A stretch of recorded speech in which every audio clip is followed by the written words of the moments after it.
Social మీడియాలో ఈ video చూసిన వాళ్ళందరికీ కూడా ఒక ఆవేశం అనేది ఖచ్చితంగా వస్తుంది.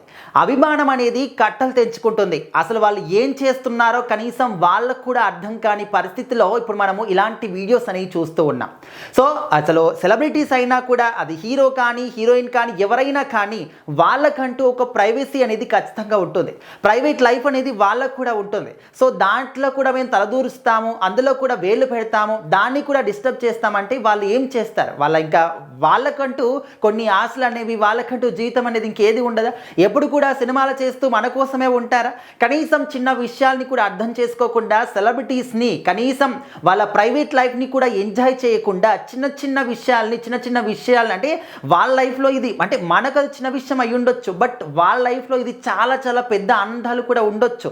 దాన్ని కూడా మేము డిస్టర్బ్ చేస్తాము, పాడు చేస్తామంటే ఖచ్చితంగా ఎవరికైనా కూడా కోపం అనేది కట్టలు తెంచుకుంటుంది. మరి రామ్ చరణ్ గారి విషయంలో కూడా అదే జరిగింది. రెండోసారి రామ్ చరణ్ గారు తండ్రి అయ్యారు. అందరికీ తెలిసిందే. ఈసారి కవల పిల్లలు పుట్టారు. ఫస్ట్ ఒక బాబు, ఆ తర్వాత ఒక 2 minutes తర్వాత పాప పుట్టింది అని చెప్పేసి చిరంజీవి గారు అఫీషియల్గా అనౌన్స్మెంట్ ఇచ్చారు. సో అంతవరకు బాగానే ఉంది. కుటుంబం అంతా కూడా చాలా హ్యాపీగా ఉన్నామని చెప్పేసి చిరంజీవి గారు చెప్పడం, ఆ తర్వాత వాళ్ళ ఫ్యామిలీ అంతా కూడా ఎంతో హ్యాపీగా మూమెంట్స్ని షేర్ చేసుకోవడం కూడా మనం చూసాం. బట్ ఆ తర్వాత అసలు అపోలో హాస్పిటల్ దగ్గరికి ఫ్యాన్స్ అనేవాళ్ళు, రామ్ చరణ్ గారి ఫ్యాన్స్ అనేవాళ్ళు కుప్పలుగా రావడం జరిగింది. అంటే ఓకే, ఒక హీరోకి అభిమానం ఉంటుంది, అభిమానులు ఉంటారు, డైహార్డ్ ఫ్యాన్స్ ఉంటారు, తను తండ్రి కాబోతున్నాడు, వారసుడు వచ్చాడు అని చెప్పేసి హ్యాపీనెస్ తోని రావచ్చు, అందులో ఏ మాత్రం కూడా తప్పులేదు. కానీ ఒక పబ్లిక్ ఎంత పెద్ద ఫ్యాన్ అయినప్పటికీ, ఎంత డైహార్డ్ ఫ్యాన్ అయినప్పటికీ కూడా కొంచెం సివిక్ సెన్స్ అనేది, కామన్ సెన్స్ అనేది ఖచ్చితంగా మెయింటైన్ చేయాలి.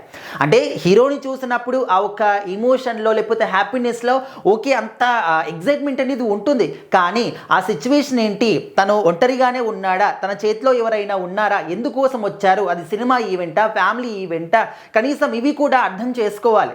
అంటే చూసిన ఎమోషన్లో, హ్యాపీనెస్లో మేము మీద పడిపోయాము, దొరలేసాము, కొట్టేసాము, తోసుకున్నామంటే ఇది ఖచ్చితంగా ఫ్యాన్స్ అనే వాళ్ళు దీన్ని సమర్థించుకుంటుండొచ్చు. మాకు హ్యాపీనెస్ ఉంటుంది మా అభిమాన హీరో అయినా అని చెప్పేసి. కానీ అయినప్పటికీ కూడా చిన్న విషయాన్ని కూడా ఎంత పెద్ద ఫ్యాన్ అయినా కూడా అర్థం చేసుకోవాలి.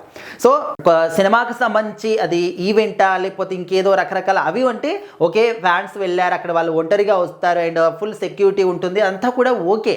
బట్ ఇక్కడ ఏంటంటే ఇది కంప్లీట్గా వాళ్ళ ప్రైవేట్ లైఫ్కి సంబంధించింది, వాళ్ళ ఫ్యామిలీకి సంబంధించి, వాళ్ళ లైఫ్ పార్ట్నర్ అనే వాళ్ళు డెలివరీ అయ్యారు, 2 పిల్లలకి జన్మనిచ్చారు.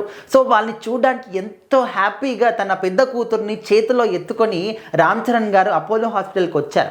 కనీసం కారు దిగడానికి కూడా స్పేస్ లేకుండా ఫ్యాన్స్ మొత్తానికి ఆయన మీద పడిపోవడము, దిగి నడుస్తున్నప్పటికీ కనీసం ఆయన చేతిలో చిన్న పాప ఉందని సివిక్ సెన్స్ లేకుండా ఆయన మీద పడిపోవడం, ఆకాడికైనా కూడా కొంతమంది వాళ్ళని ఆపడానికి ఎంత ట్రై చేసినా కూడా తోసుకొని రావడం, ఆయన మీద పడిపోవడం. చరణ్ గారు కూడా 2-3 సందర్భాల్లో ఈ విధంగా చేతితోని వాళ్ళని తోసేసినప్పటికీ కూడా అయినప్పటికీ ఆ టెన్షన్లో కూడా ఆయన సారీ అని చెప్పడం కూడా జరిగింది.